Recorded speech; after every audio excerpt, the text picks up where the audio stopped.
Hello everyone, Mrs. T here. Oh, it's chilly out here tonight and it's getting dark and a bit spooky. So I thought this is the perfect time to read you this book, Zigby Camps Out. Yes, Zigby Camps Out is written by Brian Paterson and it says the zebra who trots into trouble. Wonder what that's all about. Let's have a look at the blurb. For Zigby and his friends, McMear and Bertie, every day is the start of a brand new adventure. When Zigby gets a mysterious parcel, they can't wait to take it into the deepest, darkest jungle and spend a night under the stars. Ooh, shall we take a look? Zigby Camps Out.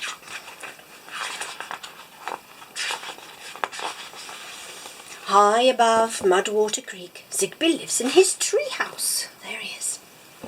One morning, an oddly shaped parcel arrived from his Aunt Sandra. Zigby tore off the wrapping paper. Fantastic! He shouted, just what I always wanted. And he hurried off to show his friends McMear and Bertie Bird. There's that parcel. Oh.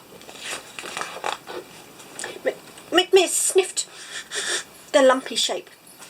Is it a sausage? He said hopefully. Don't be silly, laughed Zigby. It's a tent. Now, we can all go camping. McMear rolled head over heels. He'd never been camping before. Neither had Bertie, who hoped it wasn't too dangerous. I hope it isn't too. The friends set out on their big adventure. Zigby picked up a swishy stick in case they met anything frightening. Where are you three going? Asked Ella the elephant. We're going to camp in the darkest jungle, said Zigby. Better take a watermelon, advised Ella. Camping is hungry work. That's Ella, look. Ella the elephant. Should be named for an elephant. Follow me, said Zigby, swishing his swishy stick through the air. They climbed tall mountains, waded across swamps, and fought through tangled forests. And finally Zigby said they had reached the darkest jungle. What do you think they have? Let's camp here, Zigby suggested. The tent proved rather a puzzle. There were so many poles and pegs. It's a bit wonky, but it'll do, said McMear, and the three friends squashed into the tent. Oh, this is fun, said Zigby. When do we eat? Asked Bertie. McMear thought that they should make a fire first. You two wait here while I go and fetch some wood, he said. There they are, squashed into their little tent. Look like they're having fun though. Zigby and Bertie waited in the tent for McMear to come back. The sun sank slowly behind the trees, and the jungle began to get dark. Outside the forest was alive with strange sounds, and Bertie moved closer to Zigby.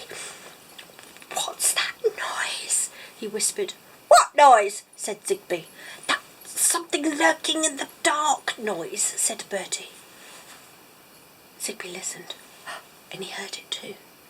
Nervously, he felt for his swishy stick. Where's my swishy stick? Oh, where's his swishy stick? Look, they're in the tent, looking for his swishy stick. Bertie moved even closer to Zigby. What's that noise? He whispered. What noise? Said Zigby. That something waiting to pounce noise, said Bertie. Zigby listened, and he heard it too, a rustling, a scuffling sound coming nearer. Are you scared? Because I am. Suddenly Bertie clung to Zigby, trembling. It's right outside, he said. I can hear it dribbling and snarling. Oh, I hear it too, said Zigby, and there it is! A tall shadow loomed over them. Bravely, Zigby poked it through the side of the tent with his swishy stick. Ow! Said a voice. It's McMear, cried Zigby. They went outside and found McMear slurping the last mouthful of watermelon. Did I scare you? For playing tricks on them, McMear had to stay outside and build the fire all by himself. You're not coming in until it's finished, said Zigby, closing the front flap. He wasn't very happy with him, was he? McMear put a last stick on the fire and then he pricked up his ears. From somewhere in the forest came a sound like distant thunder, and it was coming towards them. growing louder and louder, and it made the ground shake and the trees tremble. Oh, Bertie's listening. What's that noise? McMear shook the tent. Let me in! Let me in! He begged. There's something coming. McMear, we know it's you. Stop playing games, answered Zigby. No, don't leave me out here, please, wailed McMear. Can't you hear it? Zigby and Bertie listened. The rumbling, thundering noise was very close now. Bertie opened the tent flap and McMear dived inside, and the three friends huddled together in the dark, hardly daring to breathe. Yes. Thump, thump, thump came the noise outside. Suddenly the tent flap was pulled back by something long and snake-like. What can it be? Hello, said a friendly voice. I just came to say goodnight. Are you having a good time? No, we're cold and hungry, said Bertie. And McMear ate all the watermelon. Why don't you come home? Asked Ella. I've just been making some supper. That big scary thumping was her big feet. Look at them. And that long snaky thing, that was her trunk. They were scared of Ella. After the biggest supper they'd ever eaten, everyone was ready for bed.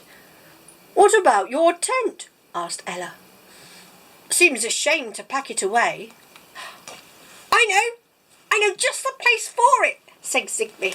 And look, he's got an idea. I know, he says, sticking his little hand up. Good night, Zigby. Sweet dreams. He's in the garden, bless him. Have you ever camped in the garden? It's such fun. Have a good evening. Good night, my friends.